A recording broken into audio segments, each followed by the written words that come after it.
only do that so many times. So doesn't that tell you something about she would like to be here very much, but she's doing her civic duty? And I know Sue, and she had many comments. I think that's pretty amazing. But so I want you to just think of this for a minute, right? So you're the one that's going to put on a dinner. Many of you here I know put on dinners, and you think about, you know, the food and the drink and the parking and who's going to sit with who and how people are going to get along with each other. Is somebody going to say something or do something they shouldn't? So think about that you're in charge of putting together a dinner.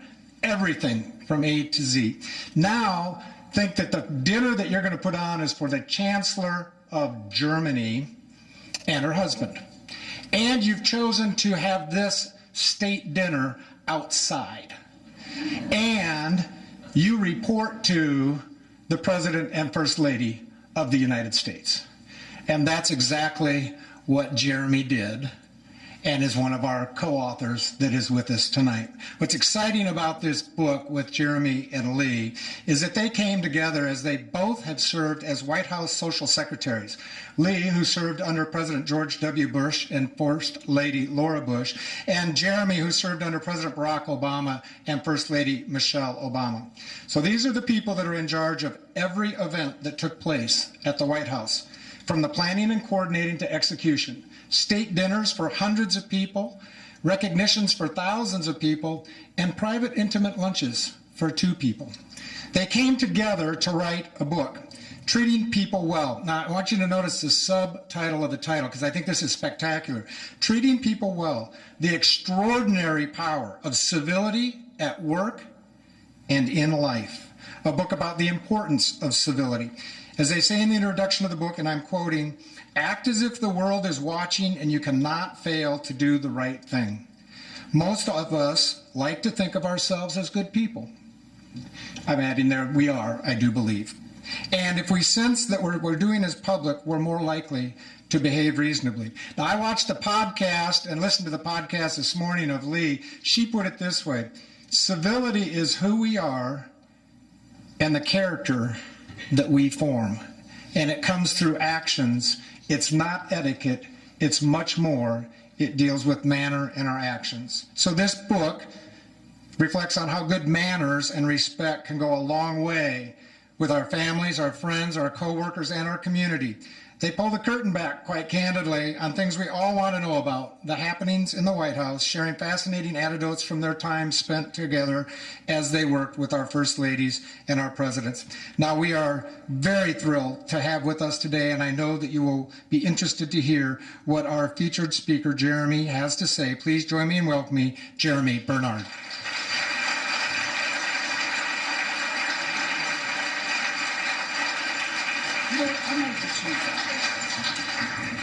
Thank you so much. It's great to be in Iowa again. Last time I was here was for the lead up to the caucus in 2007 and 2008, and it's so much nicer right now. I mean, I just got to tell you, when I landed yesterday, I was like, oh my gosh, it's so beautiful, it's so warm, it's so wonderful. Unfortunately, what I remembered most of it was how cold it was. And now I can remember the people and how beautiful it is. So thank you. My co-author really tried everything. She got an attorney. She tried everything to get out of this jury duty, and they were like non-relenting. So I'm hoping you don't feel like you're just at a Broadway show and you just heard that one of the leads is being played by the understudy. But we'll do our best to make it worth your while. Lee and I started talking about this book several years ago at the suggestion of a mutual friend of ours that is a reporter at the Washington Post. She had taken me to dinner, the reporter, and said, you know, you get along so well with all the former social secretaries, but you're very close to Lee. She was with the George W. Bush administration. You're with the Obama administration. You virtually have the 2 extremes. You should write a book together because it shows a lot, and it shows that you are able to work across party lines. And I met Lee at a luncheon that my predecessor hosted for me. There is a tradition that the outgoing social secretary hosts a lunch for the new or incoming social secretary, and it's with the only people that attend are social secretaries. And I walked into this room at the Hay Adams Hotel. These people that most I had never met, and came from such different backgrounds and had such different, they all were with different administrations. It turned out they had such great advice, and over the years I would find they were a great resource, because I would call up and say, well, you know, what happens?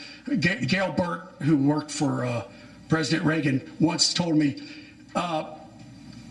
no, I always have a backup plan for entertainment, because if someone cancels at the last minute, and they will, know what you're going to have instead.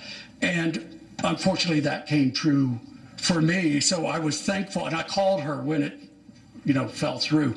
But we were able to quickly, don't want to say names, but Pharrell Williams did not end up coming, but we got the cast of The Lion King, and so it worked out. You know, these are prop, but I just can't read without them.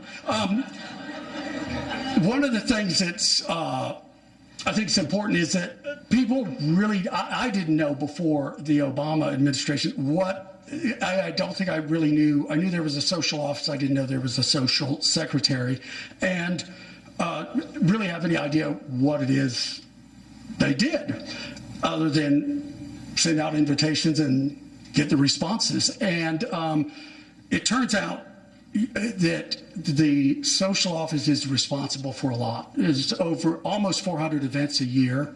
Everything from a state dinner, which is the most visible, to statements to the nation, to press announcements that are done inside the House or in the Rose Garden.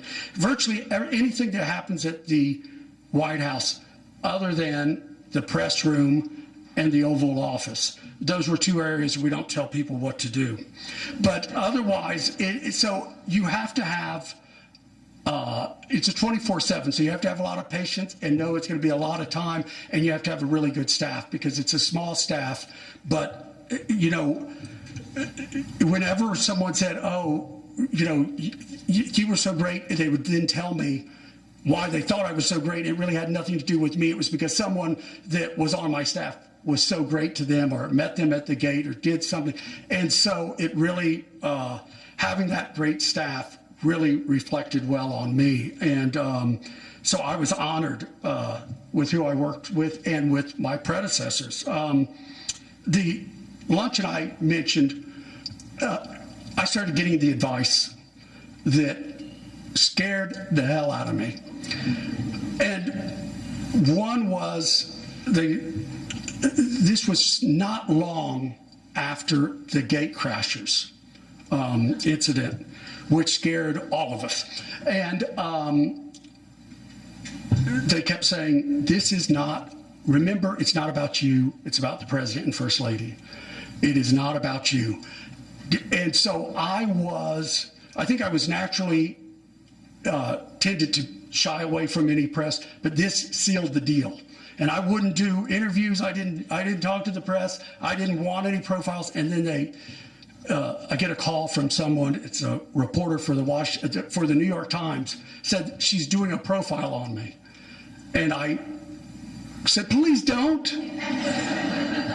But she did, and it was very positive, and it was in the Sunday paper. That day that it came out, that Sunday, I was under the covers, and it's like I didn't want to get out. I was so petrified. And the next day, after an event at the White House, the president's walking out and he goes, Jeremy, wow, that was a great, I don't know how you did it. Great picture and great article.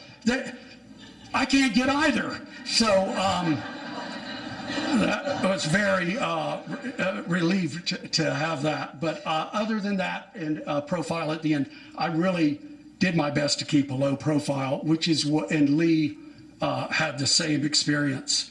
The other thing was a message from Bess Abel. Now, Bess was the social secretary for Lyndon Johnson. She has some great stories. And she said, do not be surprised by what people will say to get invited.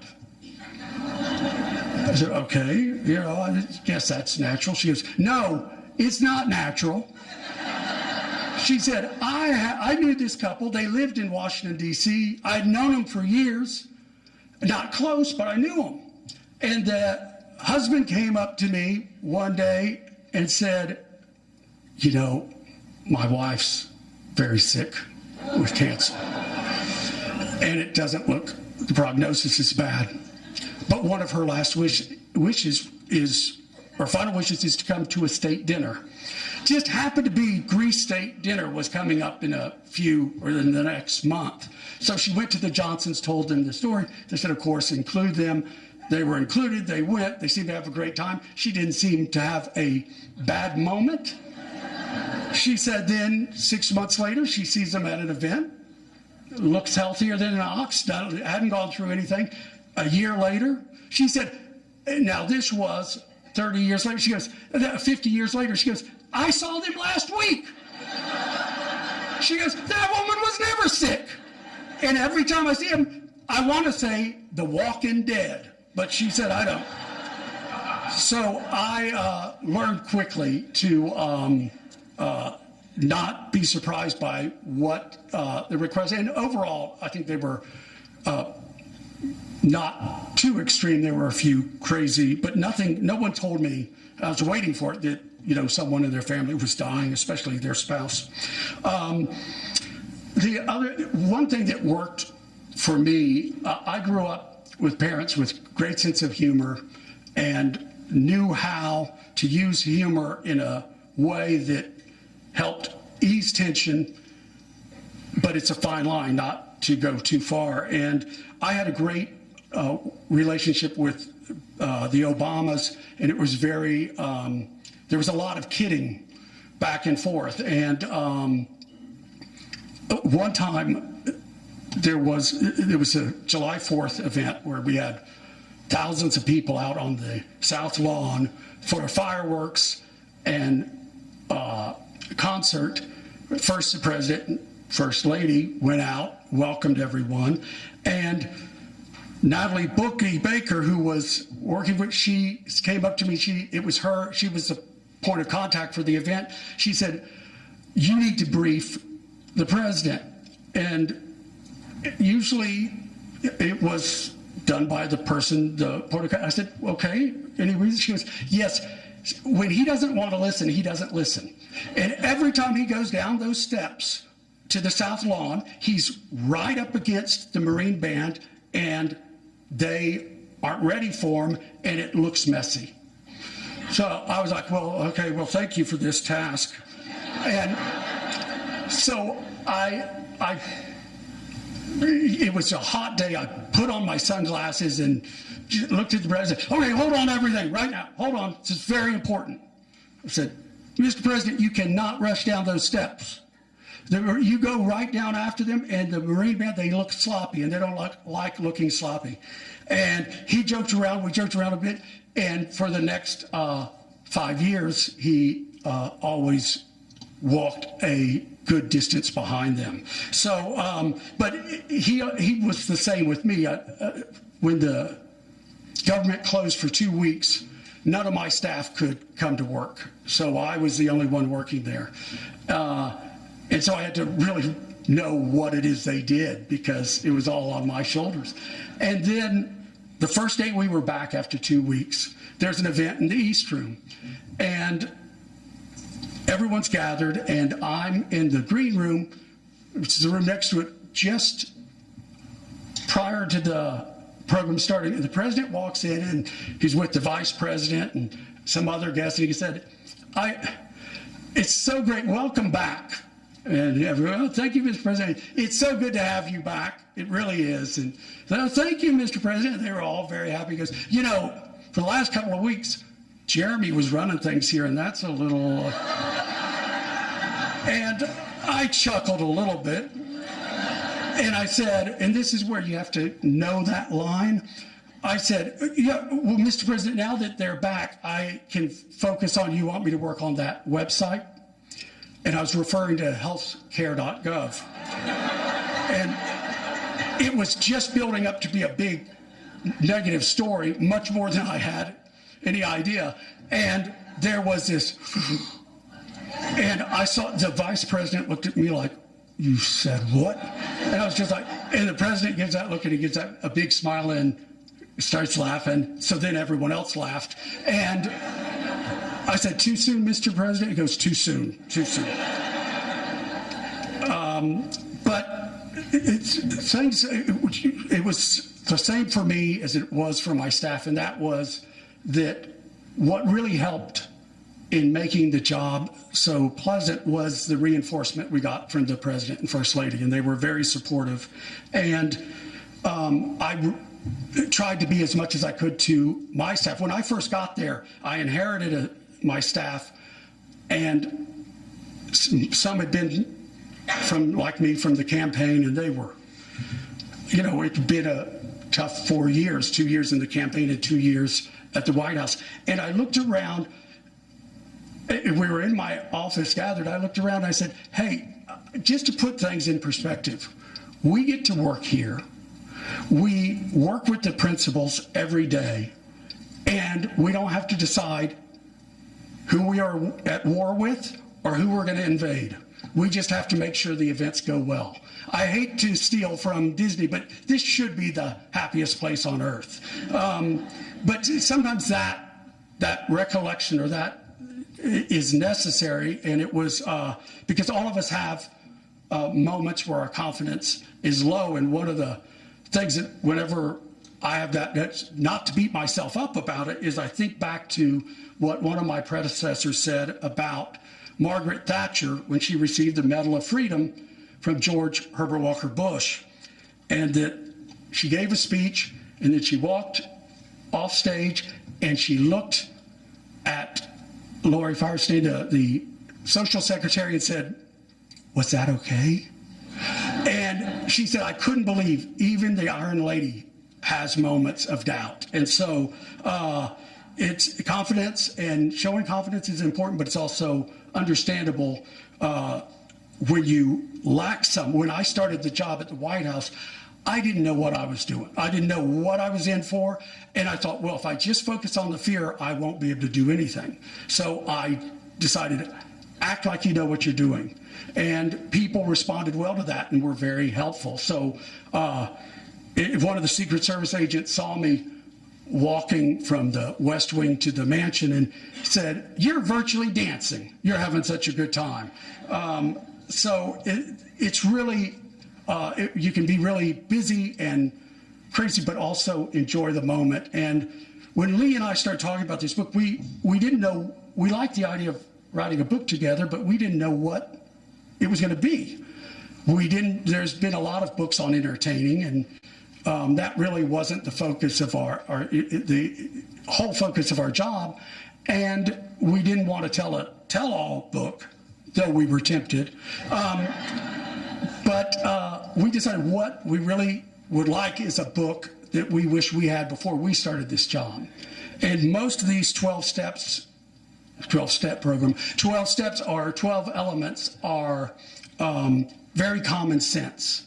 But in this day of immediate reaction, immediate information, social media, it's really more important than ever to think about and be respectful in your communication. And you can have strong views, you can feel passionate about something, but you don't have to raise the level. And that's something I wish, because I saw TV, you see reality TV, the person that acts the poorest is the star. And so people see bad behavior on TV. I saw it, and it allows you to forget the basics of how you're supposed to treat people. And the things I would say I regret most are things I reacted too quickly to. I mentioned confidence. The other thing that was really important and is important for working relationships, for friends, is loyalty. And I was always impressed with the resident staff who worked for one administration after another. And I would ask them questions trying to get as much information as possible about what they thought of the previous presidents and first ladies. And they never had a negative story. Now, I could tell who they liked most by the way they talked, and that was George Herbert Walker Bush. They treated them like family, and probably a year after he told me this, the Bushes were coming for George W. Bush's portrait unveiling. And I had the entire resident staff waiting in the blue room, or in the diplomatic room, for when the Bushes arrived. And I went and met them at the car, and President Bush said, "Who are you, young man?" I said, "I'm Jeremy Bernard. I'm the social secretary. Welcome back to the White House." He goes, "Oh, so kind of you to take the time to greet us," which I wanted to say, well, it's kind of my job, but I didn't. And then Barbara Bush came around. She said, "I've heard a lot about you. It's so nice to meet you." And I said, "I just want you to know there are a bunch of people in the diplomatic room that are really, really excited to see you again." And when we went in, within a few moments, there were tears in the Bush's eyes and tears in every one of those employees' eyes. They loved them. And, but they were also loyal to all. They never, I said, "How was Nancy Reagan?" I wanted a negative story. And, the best they could give me was that, when Nancy left town, the pastry chef came up and started making pastries. Because the moment President Reagan was alone at the White House and Nancy was gone, it was dessert time. And that there weren't many times Mrs. Reagan wasn't by his side. So it was the other thing that's, I think, really important, and I'm going to open this up to question and answer because so if you don't have any questions, please think of some. The details matter, and little details make a big difference. One of the benefits, there were a lot of benefits of working at the White House, but it's also stressful. But one of the benefits was you had that great stationery that says the White House on it, and these cards, and people love getting something from the White House. And so if it was someone's birthday, or there was a death in the family, or there was anything, even if it was not someone I was close to, I would send a note. And to this day, there's two things that I get very often when someone sees me. They either said, "I was never invited to a White House event." So, "Oh, that's horrible. It must have been an oversight." It wasn't my house.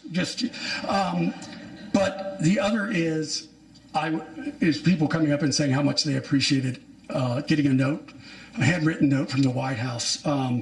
And so when the Bushes came for that portrait unveiling, we made sure that we used the Bush china that was their favorite china for upstairs, not the state dinner china. Enchiladas, which was one of George W. Bush's favorite meals, and everything was thought out. My staff was great. They researched. We called staff of the Bushes, and the next day, Mrs. Laura Bush called my office and asked my assistant if she could please get my home address, because she wanted to write a note, and she knew that getting something inside the White House, something that's sent to the White House, can take months, and the chances are you never get it. And she said, "And I also want him to have it, and it doesn't have to be public record if he doesn't want it, because anything that you get at the White House is actually the White House's property, and you have to leave it there for historians." So I got the most beautiful handwritten note from Mrs. Bush saying how she noticed not just the china, but the linens, and that we made their family and their friends feel very welcomed. And it was, and that it was just one of the most memorable memorable experiences for them. When they were leaving, President Bush, who I had not interacted with much, I was talking to Laura Bush, and as they were leaving, President Bush came over, hugged me, and said, "Thank you for making us all feel so welcomed." So the details matter, and how you treat people goes a long way. I think I actually probably, one of the reasons I got my prior job from Social Secretary was I got senior advisor, chief of staff for the ambassador to France, U.S. ambassador to France. And one of the things he had said during the campaign, sometimes we'd all go out to dinner, he'd take us out to dinner, and I always wrote a thank you note.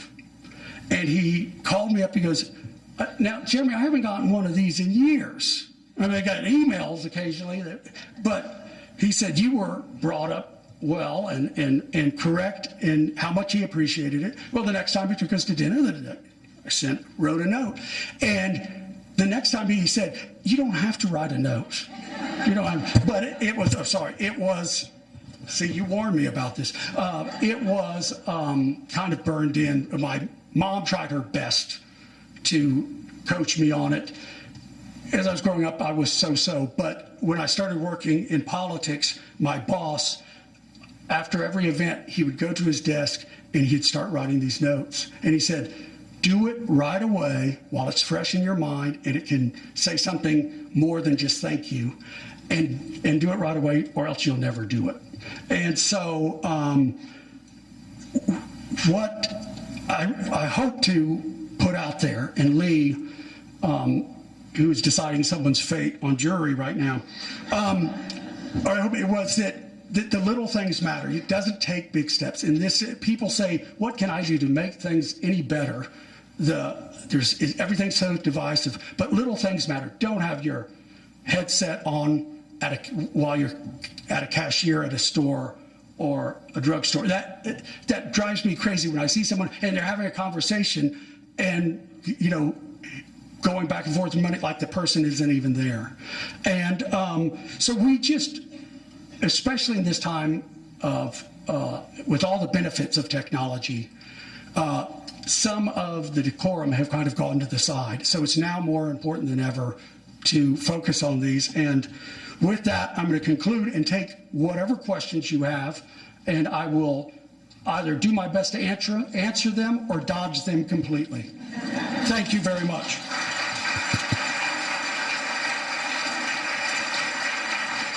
Thank you, Jeremy. Thank you, Jeremy. Very enlightening conversation. Now, you all have white cards in your packet. You can write down your questions. I've got a few announcements for you while you're writing your questions and before they bring them up here. So first, just a reminder that this book, Treating People Well, is available for sale by Beaverdale Books. We again want to thank Beaverdale Books. Now, Jeremy's going to be happy to sign these books, autograph them for you when you're done. In fact, Jeremy, while I'm giving the rest of the announcements, I've got a pen here. Okay. I want to demonstrate how easy this is. Details. I can take care of that too. I put a note in there. This is for Governor and Mrs. Ray. Oh, I was just with them tonight. They send you their greetings, and I told Governor Ray I'd get a book. So okay, well, if you wouldn't mind, this is how easy this will be. Well, thank you very much. So you can also get yours signed after the Q&A if you'd like to buy more than just one, which I would give you as a great idea. They're a great gift, and we can't share the message of civility enough, and this is a great book to do that. Also, on your way tonight, grab some refreshments. They're provided by the Library Foundation. And please stay a while to discuss with our fellow citizens what the presentation meant to you. So the parking lot across the street at 10th and Grand closes at 10 p.m., so don't stay and visit with people until past 10 p.m. in this beautiful evening in the art park or something. And we do want to thank Principal for opening that garage for us. Now, the garage below the library won't close until after the last book is sold and signed, so you don't have to hurry to do that, but we promise we won't lock anyone in the library. But they won't let you out until all the books are sold. So you see how easy that was, and I want to thank you on behalf of Governor and Mrs. Ray for signing that book. I have, before I get the first cards, two questions. One is a detail question because I had heard this in a podcast and also had heard it just from another colleague. We're blessed, and I would have a lot of people that we know that have had the opportunity to work with presidents of both parties. But my understanding is there is a special, different one of which is without libation and the other that is. And I believe it was your boss, President Obama, that made a very clear distinction to be cautious of the eggnog, that it could get you in trouble. Can you share a little bit about that? And I actually know this from experience of being a guest years ago. The eggnog is really good, and it hits you really quickly. I mean, at first you're like, oh, this is nothing. And then you've had your second one, and suddenly it hits you really abruptly. And I felt it. I mean, luckily I just had 2 glasses, but we had people all the time that would just keep coming back. And the bartenders and waiters and people that work there, they'd say, you know, it's very, very strong. Yeah. But inevitably, we had, during the holidays, we had like 50 Christmas trees throughout the house, and we would designate which one of those trees was most likely to be the biggest casualty and become the vomit tree. Because what happens is people would start drinking and suddenly it would hit them, and they don't want to get sick on who they're with so their immediate response is to go into the Christmas tree. So I would say that doesn't go in the treating people well category, but it was usually not meant to be rude. It just happened because it happened a lot. I mean, I asked Nisha Dyer, who was my successor, I said, did you have any? And I couldn't even finish. She goes, oh yeah, 3. So, and I do want to say one thing about that state dinner. I was new on the job. When I got there, the state dinner was coming up in a few months, and I got shown different ideas, and I loved, the Reagans had a dinner in the Rose Garden. It looked so great, and I thought, that's what I want to do. The State Department pays for state dinners. The State Department can be very cheap, and they were really cheap on this, and they said, let's make it clear, if the weather isn't good or the forecast isn't good, you can't order a tent because there's no funds for that. So I was like, all right. And so we had to make a call by the day before if we were going to move things inside. And it was in June, early June, and the forecast had shown it looked pretty optimistic. And then I went into the military office. It's across the hall from the social office, and they have all the radar and AccuWeather type thing. And he's like, just so you know, there's a chance of a thunderstorm tomorrow, but it'd be quick. And I was like when? And he said, anywhere from 3 to midnight. So I said, can we see what the forecast is in the morning? Can we hold off the decision till the morning? So woke up, I think around 6 a.m. We all called in. There's the Parks Service was on the call, the Secret Service, the visitors, all these different entities that deal with state dinners. And he said, yeah, it looks like it's going to break up, but there is a possibility. And I said, usually when in doubt, don't. But it looks so good. And I was like, let's do it. So as the night went on, I kept going outside before, as they were inside greeting Chancellor Merkel, kept looking outside, and every time I went out, it was more and more humid. Part of it was also I was probably sweating in fear, but it was, and the good thing was I knew that she had to leave by 10 o'clock to get to the flight back to Germany. So I knew it wasn't going to last too late. And it was gorgeous and it was beautiful. The next day, I'm up in the residence, and Mrs. Obama says, you know, that was so beautiful last night. And, you know, Barack looked at me at one point and said, you know, this is beautiful, but you guys took a hell of a chance. And she said, oh, Barack, we had a backup plan. And she looks at me and she goes, we did have a backup plan. I said, honey, don't ask questions you don't want to know the answer to. I said, I had already picked out what gate I would leave. I was going to be the shortest serving social secretary of all time. I didn't exit gate, but it was one of those things where it turned out to be the right call, but I would, if I was advising, say never do that, because in DC the weather changes so quick also. It's horrible. So Horrible to plan things. We all experienced not too long ago a very poignant moment at former First Lady Barbara Bush's services, where there was a picture, a photo taken of the first families in the past, and it appeared to be very genuine in nature. And I think you may have already addressed this a bit in your comments about when the Bushes were welcomed back to the White House, but as just a general observer, it appears that there is a genuine respect and caring amongst those that have served in that level. And tell us a little bit more about the civility side of that, how you see that we Americans need to know more about. You know, it's really amazing to watch, because it must be for staff that stays there from one administration to the other. You're not just changing parties or, policies. It is a complete change in personality and people. I mean, they're as different as people are. And they do such a great job adjusting and understanding what it is that the first family that they have at the time needs. And I will say, to his credit, because I want to be bipartisan, when I was back in DC to see the social secretary that's there now, I ran into an electrician and into one of the ushers, and they both told me how wonderful they were treated by the Trumps.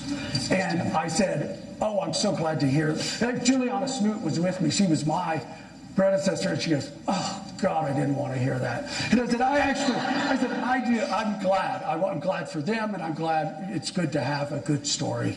Well, that's good. In this time. Speaking about that with the first families, one of the questions is, did you plan or coordinate any of the Obama girls' birthday parties? And if so, were there any special parties that stood out with the young women? So the Obamas had a real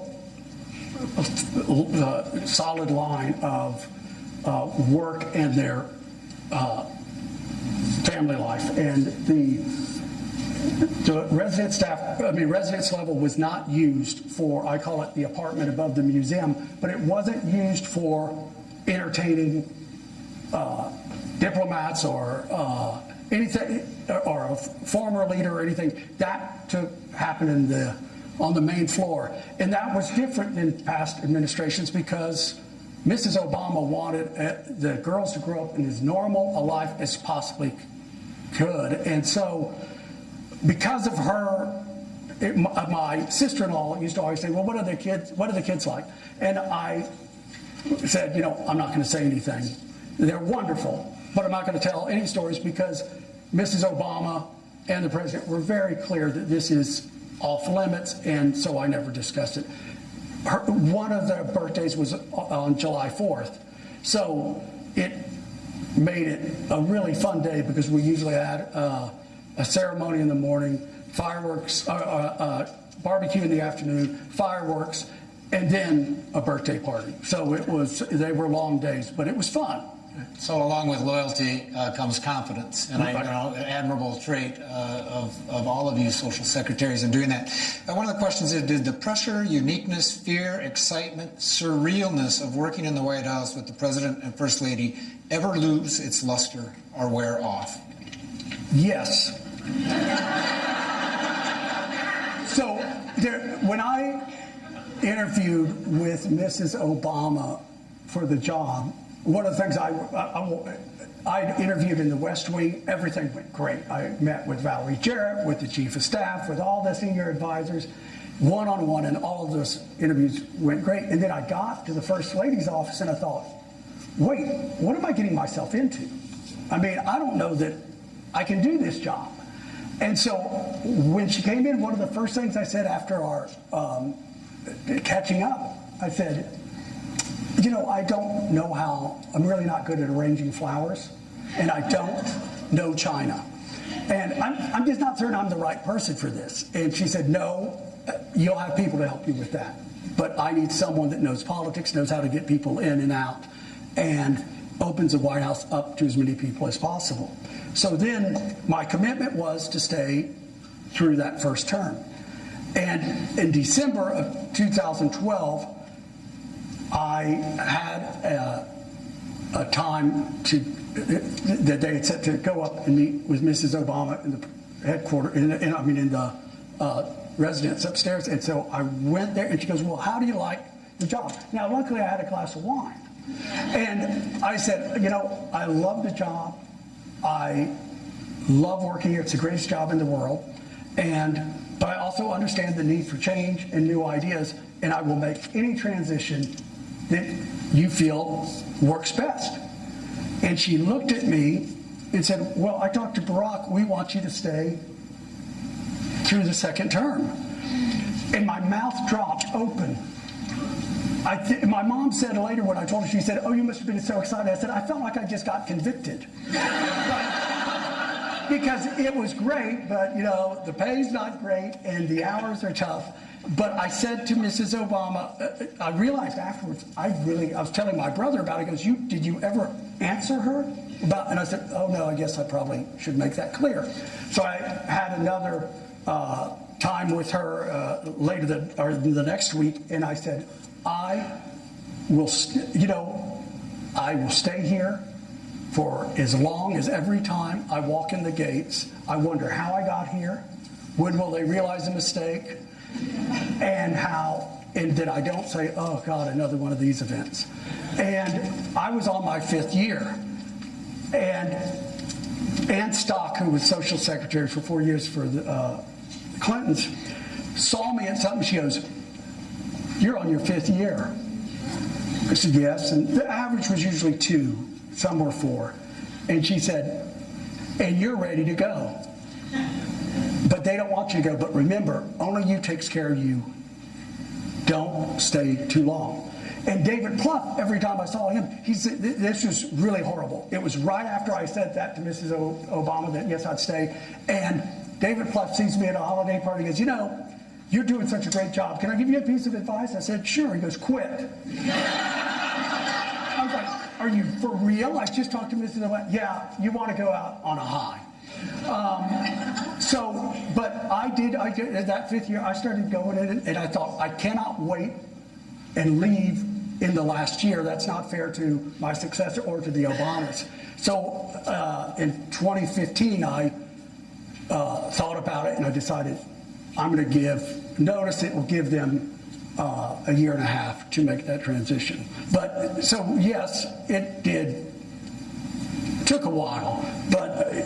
first days I walked in, and the first appointment I had was always the senior staff meeting in the Roosevelt Room.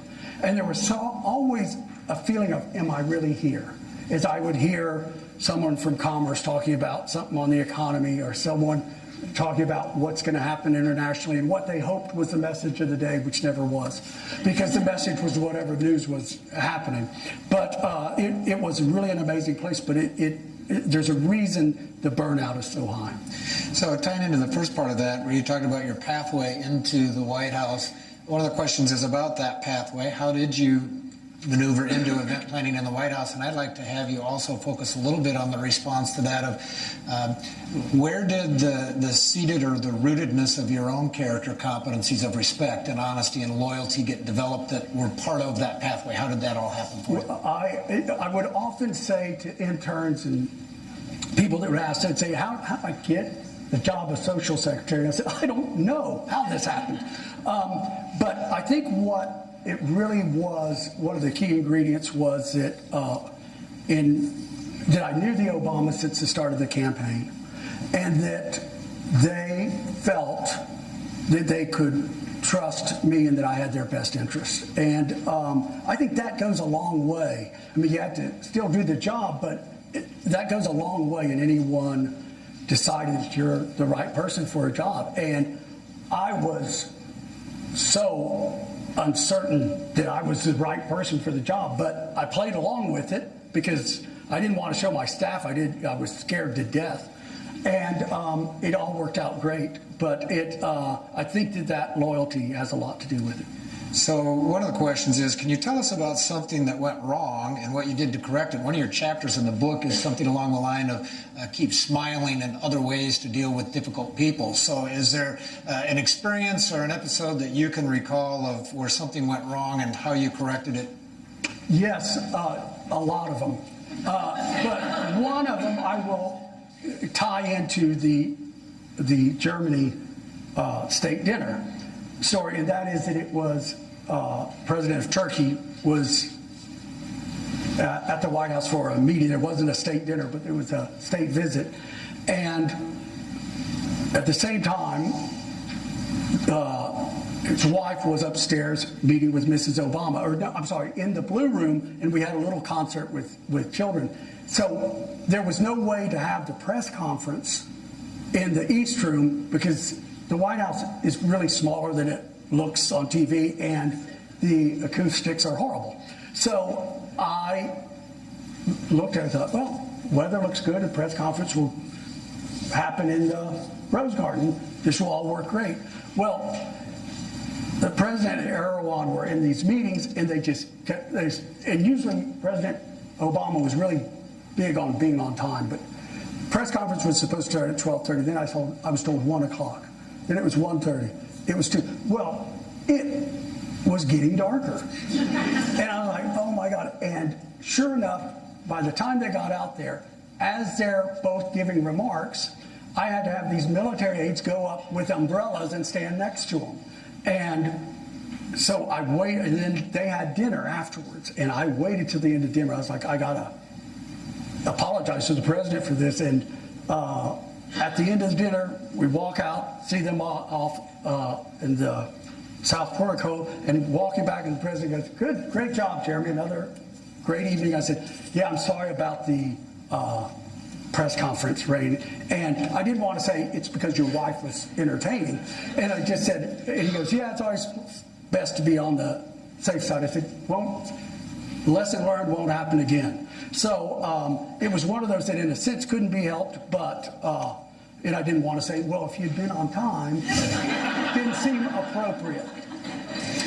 How about interactions with foreign leaders? Are there detailed people, advanced people in setting up? Obviously, there are state dinners. There's another side to this where they're being handled. And correspondingly, when the president or Mrs. Obama traveled, did you work on that detail side, or were you only focused on the White House? On the whole, only on the White House. We were also, though, if we were the host country, so every year we had the UN, United Nations week, and the president would speak. They had a couple of events, so we were in charge of that. And when they went to Camp David for a G8, so it was mainly in the White House, but there were times when it was outside. But it really is, for something like a state dinner, it is months and months of preparation. You have their advanced people come and meet, and we'd meet in the Blair House, and we would go through the day. And there was, depending on the country, a battle over how many spots they would get. And we always wanted to make it equal. So the U.S. had the equivalent of the visiting leader, and they would kind of pair, like if it was someone that dealt with commerce in the Department of Commerce, Cabinet Secretary would be there. So we tried to make it as even as possible. But some were a little bit demanding. And, we really had to explain that the House can only sit in the state dining room 134 people, and you get about 240 in the East Room, but it's tight, and that we just couldn't, unless we did it in a tent, which we did occasionally for that reason. But it was always a back and forth. This didn't happen to me, but Capricia Marshall, who was in my job during the Clinton years, and she was chief of protocol while I was, most of the time I was in my job of social secretary. She told me about the time that the visiting country, and it was not a dinner, it was just a meeting, came, and the Secret Service, everything has to be exact. So birth date has to be exact, spelling has to be exact, and as a buy story. I can't tell you how many times I got calls from the Secret Service that one of my guests was stuck at the gate, and I would go out and say, I'm so sorry. And she goes, okay, so I was actually born in 1959. My husband thinks 1961. And if anything was so that happened a lot. And that's in the next book, what we really thought and so on and so forth. The names were very difficult to read, and it was easy to misplace letters or dates, and it ended up the delegation was stuck outside for a while the Secret Service had to reboot it, and they have to make sure no one's coming in that's dangerous or has, if they're a U.S. citizen, has unpaid taxes or something like that. And that was the biggie. I can't tell you how many entertainers we had to say, oh, yeah, we just... Counsel's office says you owe back taxes of $4 million. You're worth $40 million. Why wouldn't you pay? But yeah, we can't have you come until those are paid. But when I keep getting new stories before I finish the first one, I'm sorry. So when the U.S. went to the country where the delay occurred, they were sitting outside in the rain. And finally, Capricia Marshall went up and said, is there a problem? They said, this is what you did to us. So you realize, not just are you never out of grade school or high school, but you're dealing, when you're dealing with leaders and you're still dealing with human beings, and whether it's trade or any policy, is very dependent on that relationship.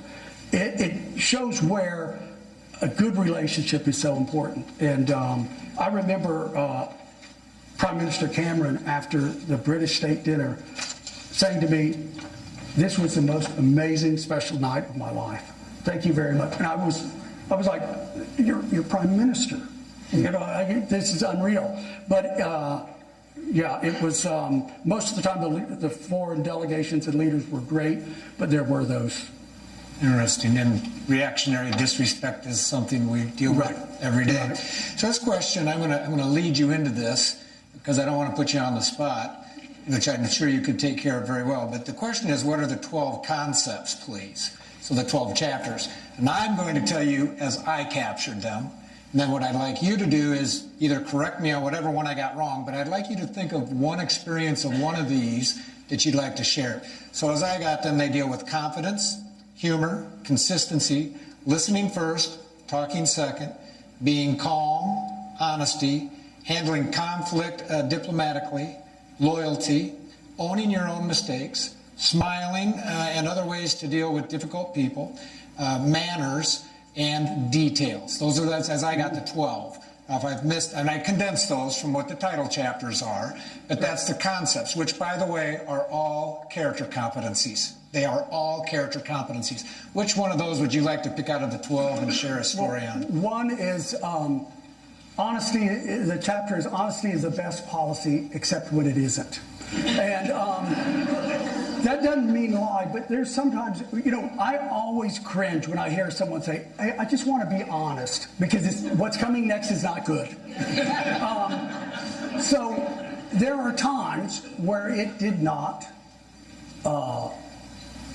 was not the right thing to do, to be honest about something. If someone asked me that they wanted to attend a state dinner and I submitted their name, and a senior advisor said, no, let's not have them, I couldn't call back and say, they'd call and say, am I going to get invited to a state dinner? I said, it's a decision made by lots of people. I'm not in charge of the list. I compile it. But, I know you were submitted. I couldn't say, well, Valerie Jarrett said you can't come. No, I was tempted. But there are times you just limit how much truth you have to tell. For example, if you're going to someone's birthday dinner and you know it in the big party, you don't call up friends and say, hey, are you going to such and such dinner party tonight? Because it's always awkward when they're like, oh no, oh wow, I'm sorry. And you really kind of meant to do that to show that you were invited. But so there are times where you really should just, you don't lie, but you don't have to be completely honest. Withholding information when they find out candor in relationships of trust will not diminish the trust is really a pretty good test, just as you described. We have some young people here today, I know, because I saw them in the audience, and one of the questions is, what is your advice for an internationally focused young professional who is based in Iowa? That's with a smiley face, and wherever you are, we're happy to have you here. And how did you find your way into the French embassy? Basically, how do you go from a place like Iowa to the opportunity to scale into the international sphere? It's not a like written in stone or advice that's easily given, because it differs a lot. One of the pluses you have in Iowa for getting into any administration, including foreign service as a political appointee, is that you have all the candidates coming here, and you get to meet them, and the ones you like, you probably meet multiple times. They probably harass you. Some of the candidates coming in so much. So one of the things I said is I got lucky. In 1992, my first campaign was Bill Clinton for president. When I started, George Herbert Walker Bush was at 87% approval rating. Everyone said, oh, it'll be a great experience, you'll never win, which I agreed. And then it ended up Bill Clinton won.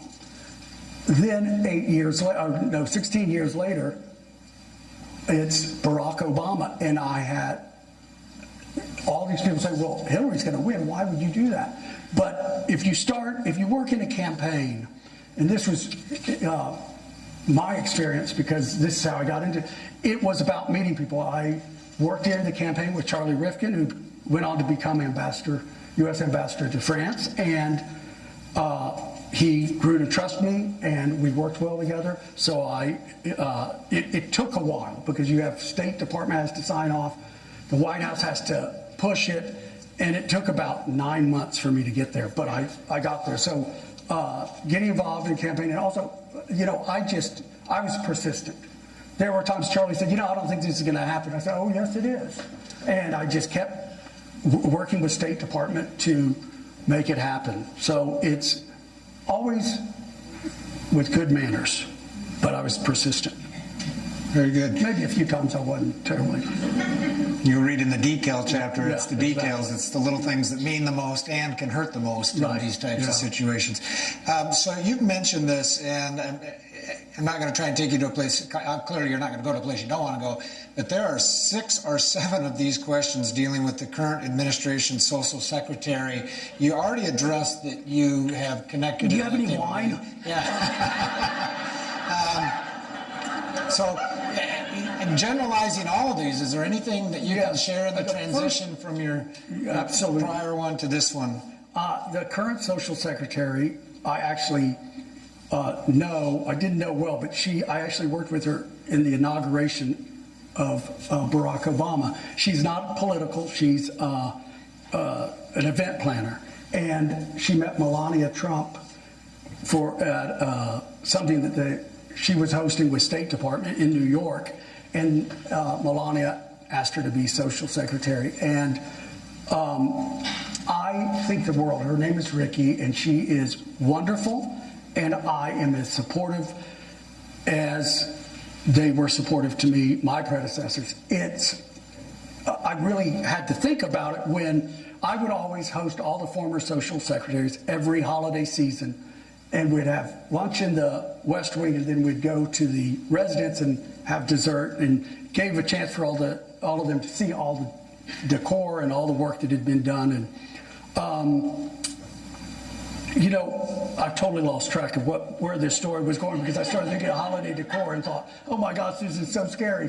It was but I thought about it. Do I go to this lunch that she invited all the former socials to at the Trump White House? And I saw Pete Sosa at something, and I said, I think I have to go, because it's about the position, not the politics. He goes, absolutely, you're doing the right thing, you should go. So it's not always easy. It is, and Ricky and the First Lady's chief of staff, they absolutely adore Mrs. Trump. I never ask.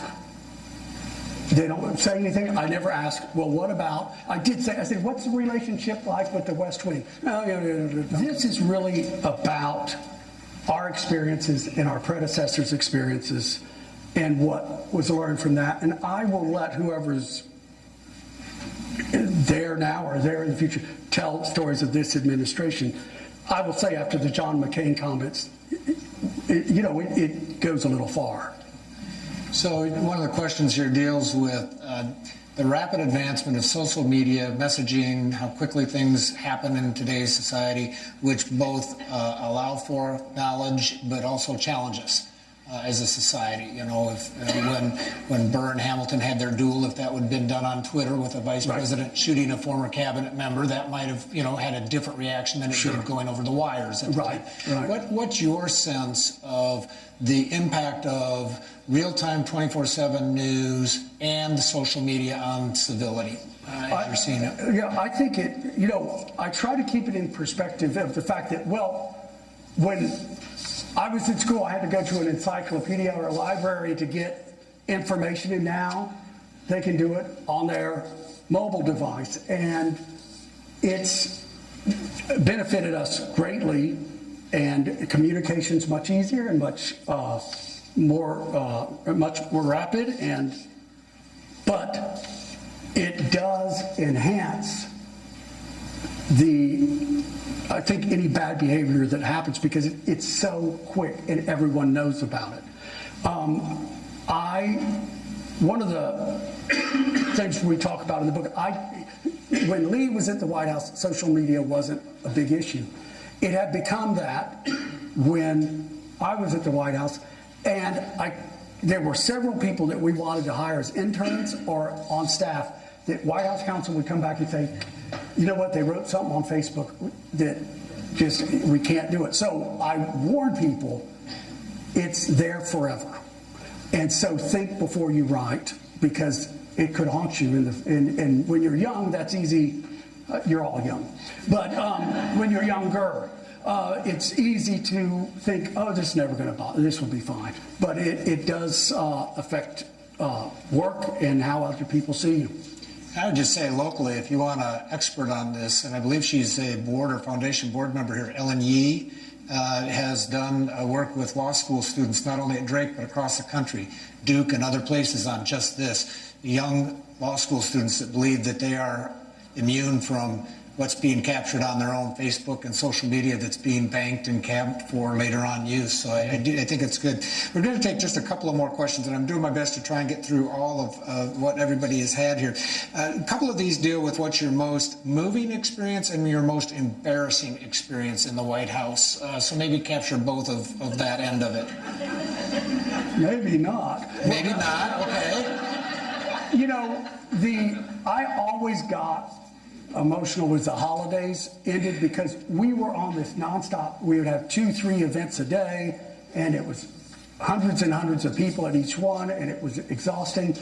But there was such a great relief when it was over, and at the same time, kind of a nostalgic sadness. I remember the first holiday season I was there, I was walking with Mrs. Obama to Marine One as they were leaving to go to Hawaii, and I was walking out with it, and I said, something about this is so sad. She goes, oh, you're just so, and she hugged me, and she says, you're so emotional, it's so wonderful, but she couldn't wait to get out of there, and I was like, oh, don't let it end. And I always felt after a state dinner, you sigh a sigh of relief. But probably the most moving moment was probably the second inauguration. The actual inauguration had to take place on Sunday, the 20th, but that was not the day it was publicly. It was Monday, the 21st. So the president had a family-only attendance at the ceremony, which was in the Blue Room, and a couple of my staff and I and the people recording it were the only ones there. and the president walking out of the blue room into the green room, giving me a hug and said, "It's real." And I remember getting very emotional. You're very genuine and very real in that. I think we can all appreciate that. The last question I'd like to ask Skip you. the embarrassing, just so you know. I got it. I picked up on that.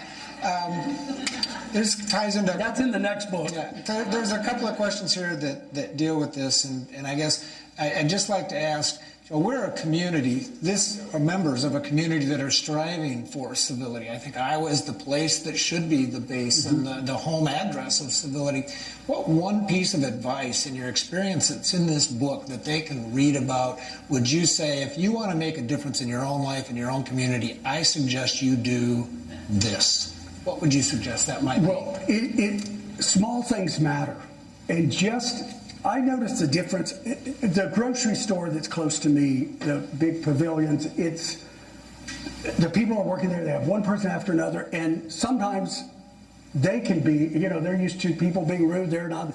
And when I take the time and say, "How are you?" and "Thank you so much," the response is so amazing because they light up and they're happy that someone cares enough and is taking the time.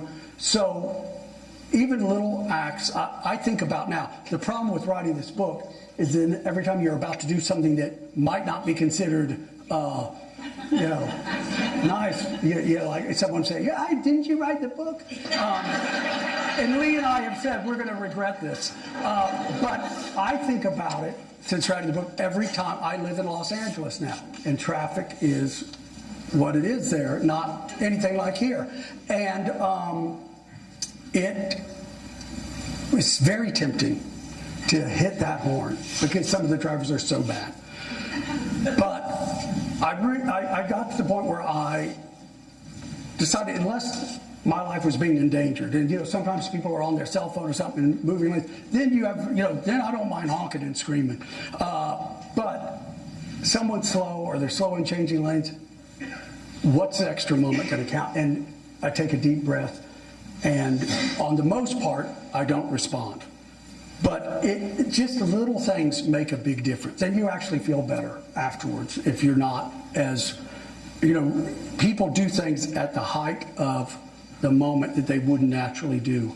And that includes words. Mm-hmm. So the little things matter. When I got to the hotel last night, Sue had a bag, a little gift bag there for me with all the details of today because we did some press earlier, and there was Hershey Kisses and little snacks and all that.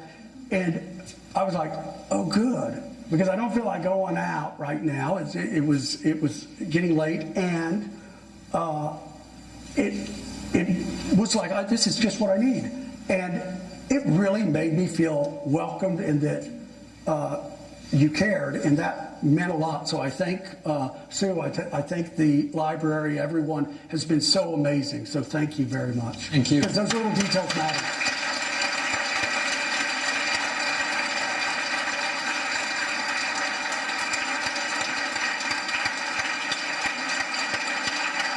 We are tremendously honored that you would grace us with your presence. We're sorry that Lee was not able to be here. And again, a reminder, you can go to the library's website for the podcast and hear her reflections as well.